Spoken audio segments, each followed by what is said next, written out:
Hello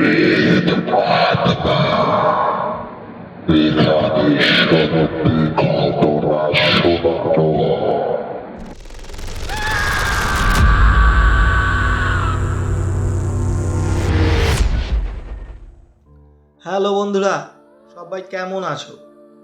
আশা করছি সবাই খুব ভালো আছো এবং সুস্থ আছো। আমি আছি বাবান তোমাদের সাথে।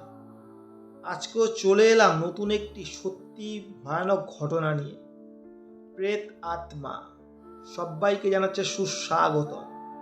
তো বন্ধুরা, আজকের ঘটনাটা সত্যি কথা বলতে খুবই জমজমাট হতে চলেছে। এরকম ঘটনা তোমরা এর আগে হয়তো শুনেছো। তো এবারও একজন পাঠিয়েছে, আমার এক ফ্রেন্ড। তার সাথে ঘটনাটা ঘটেছিল আজ থেকে প্রায় 6 থেকে 7 বছর আগে। তো আমার ফ্রেন্ড বলা ভুল, সে আমার থেকে বয়সে অনেকটাই ছোট, তো আমার ভাইয়ের মতো হয়।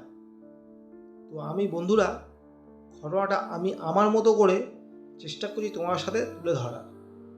এই কালবৈশাখী ঝড়ে একটা ভয়ানক ভূতের ঘটনা। তোমরা রেডি তো? তাহলে কানে হেডফোনটা লাগিয়ে নাও, চুপটি করে বসে পড়ো। আমরা সরাসরি চলে যাচ্ছি ঝড়ের রাতে ভৌতিক ঘটনা।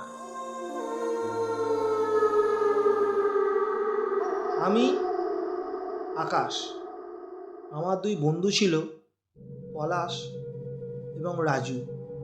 আমরা 3 বন্ধু। আমাদের বাড়ি ছিল চরণ, পুরোটাই গ্রামের সাইড। সবাই বুঝতেই পারছো। তো গ্রামের সাইড মানে এই গরমের সময় তখন আম যখন উঠছে, আমের যখন সিজন, তো আমরা কি করতাম, ঝড় হলেই চলে যেতাম আম কুড়ানোর জন্য। তো বেশিরভাগ সময় যেতাম ভোরবেলায় উঠে। ঝড় উঠলেই খুব ভালো লাগতো। তো গ্রামের সাইড, চারিদিকে গাছপালা ভর্তি, প্রচুর পরিমাণে আম কুড়াতাম। এরকমই এক ঝড়ের রাতে ঘটে গিয়েছিল আমাদের সাথে একটা ভয়ানক দুর্ঘটনা বলা ভুল, একটা সত্যি ভৌতিক ঘটনা, সেটা নিজের চোখে দেখা। তো এরকম একদিন বিকেলবেলা থেকে দেখলাম খুব গুমোট আকাশ, খুব গুমোট গরম করে রয়েছে। একদিন বিকেলবেলা দেখলাম খুব গুমোট ওয়েদার।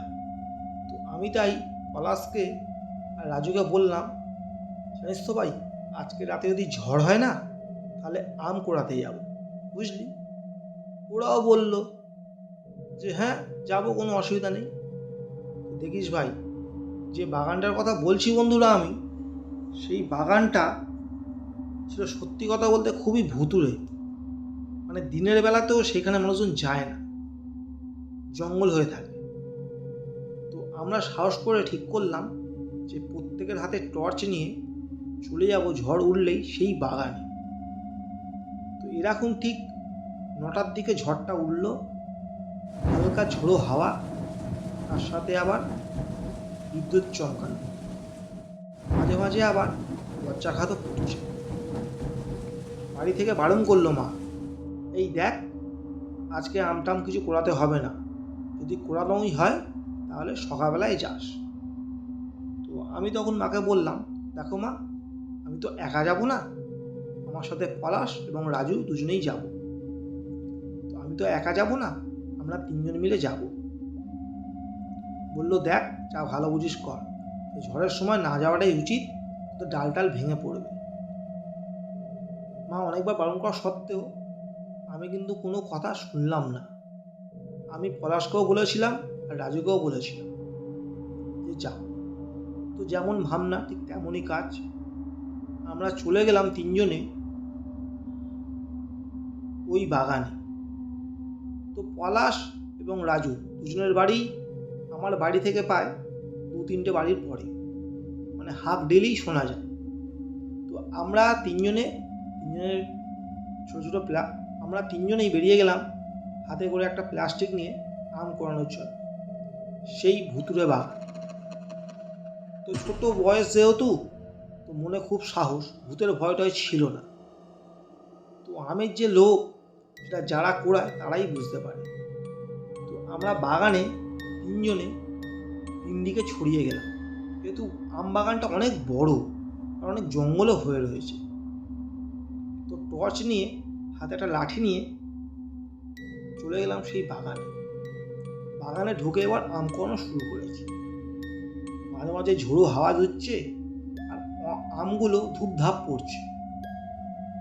এরকম আম কুড়াতে কুড়াতে আমি আকাশ হঠাৎ সামনে দেখলাম যে একটা মহিলা, স্পষ্ট দেখতে পাচ্ছি যে একটা মহিলা আমার থেকে প্রায় 20-25 হাত দূরে, সেও আম কুড়াচ্ছে।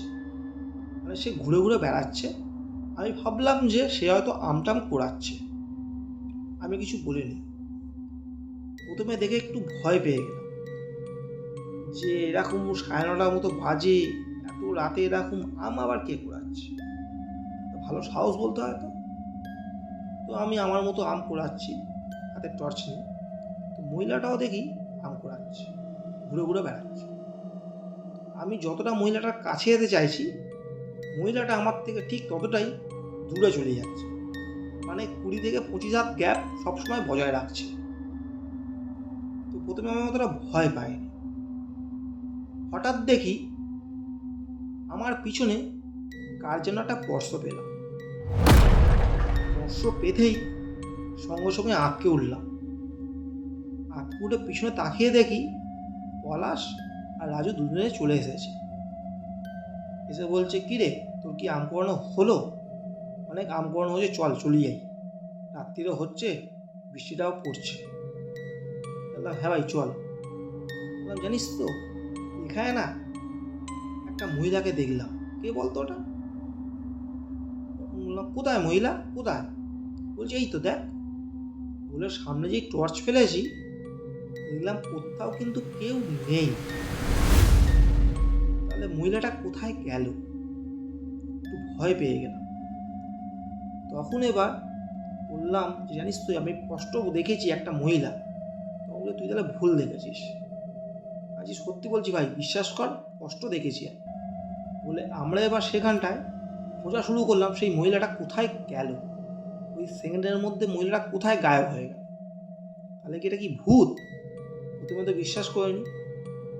হঠাৎ খুঁজতে খুঁজতে দেখতে শুনতে পেলাম, হঠাৎ যখন মহিলাটাকে খুঁজছি তখন স্পষ্ট আমাদের কানে এলো পিছন দিক থেকে, মানে বাগানের ওই কোণ থেকে একটা বিচ্ছিরি ভয়ঙ্কর মহিলার কান্না। এটা শুনলে গায়ের রক্ত হিম হয়ে যায়। সেই কান্না শুনে আমরা 3 বন্ধু ওখান থেকে ছোটা শুরু করি আমার বাড়িতে। খুব ভয় পেয়ে গেল, কান্নাটা কিসের। তো ওই দিনটা কাউকে কিচ্ছু বলিনি। আমরা 3 জনেই যে যার মতো বাড়ি থেকে ঘুমিয়ে পড়েছিলাম। পরদিন সকালবেলায় এতটাই শরীর খারাপ আমার হলো যেটা বলে বোঝাতে পারবো না। খুব শরীর খারাপ, খুব জ্বর, প্লাস তার সাথে পায়খানা বমি একসাথে।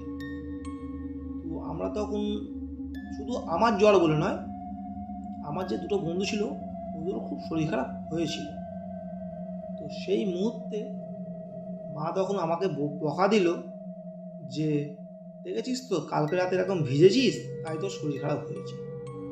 বলে বন্ধুরা কি বলবো, প্রায় 1 সপ্তাহ মতো শরীর খারাপ হয়েছিল। 1 সপ্তাহ ওষুধ খাচ্ছি, তাও যেন শরীরটা ভারী হয়ে রয়েছে। জ্বর আসছে যাচ্ছে, পায়খানাটা কমে গিয়েছিল কিন্তু জ্বর আসছে এবং যাচ্ছে, খুব বাজে পরিস্থিতি। তো সেই সব দেখে আমার যে বন্ধুরা, তারও অবস্থা খুব খারাপ। তো পলাশের এক বাবার বন্ধু ছিল, সে একটু ঝাড়ফুঁক করে আর কি, ওঝা টাইপের গুণী। তো তার কাছে আমরা 3 জনেই গেলাম, গিয়ে সমস্ত ঘটনাটা বললাম। তখন তিনি আমাদেরকে একটু ঝাড়িয়ে দিল। ঝাড়িয়ে দিয়ে এটাই বলল যে, আমরা যে আম কুড়াতে গিয়েছিলাম না, সেই জায়গাটা একদম ভালো নয়।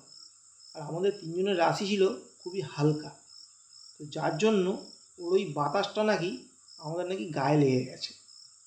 গায়ে লাগতে কি হয়, শরীর খারাপ হয়। তো উনি ঝাড়িয়ে দেওয়ার পরে শরীরটা দেখলাম ভালো চাঙ্গা হয়ে গেল। শরীর থেকে যে ভারী ভাবটা সেটাও দেখি দূরে চলে গেল। তো এই বন্ধুরা, ঘটনা ঠিক এরকমই ছিল। তো ওই সবগুলো যখন ঠিকঠাক হয়ে গেল, আমাদেরকে বলে দিয়েছিল ওই ওঝাটা যে এরকম ঝড় বৃষ্টির রাতে আমরা যেন কোনো দিন এরকম ভয়ঙ্কর ভুতুড়ে বাগানে না যাই, যে জায়গাগুলো খারাপ সেখানে যেন না যাই। তো হলে পরবর্তীকালে নাকি খুব সমস্যায় পড়বো আমরাই। তো বন্ধুরা, তারপর থেকে আমরা আর কোনো দিনের জন্য এরকম ঝড়ের সময় এরকম বাগানে আর ঢুকিনি। হ্যাঁ, গিয়েছিলাম দিনের বেলায়, কিন্তু রাত্রির বেলার দিকে এরকম ভয়ঙ্কর বাগানে ঢুকিনি। তো বন্ধুরা, ঘটনাটা তোমাদের কেমন লাগলো অবশ্যই কিন্তু কমেন্ট করতে ভুলবে না। ভালো লেগেছে, খারাপ লেগেছে, সমস্ত রকম কমেন্টই কিন্তু করবে। প্রেত আত্মা ছোট্ট একটা পরিবার, আস্তে আস্তে বড় হচ্ছে। তোমাদের সাপোর্টটা কিন্তু খুব দরকার। যারা যারা নতুন শুনছো তারা কিন্তু অবশ্যই সাবস্ক্রাইবটা করে পাশে থাকবে প্রেতাত্মা।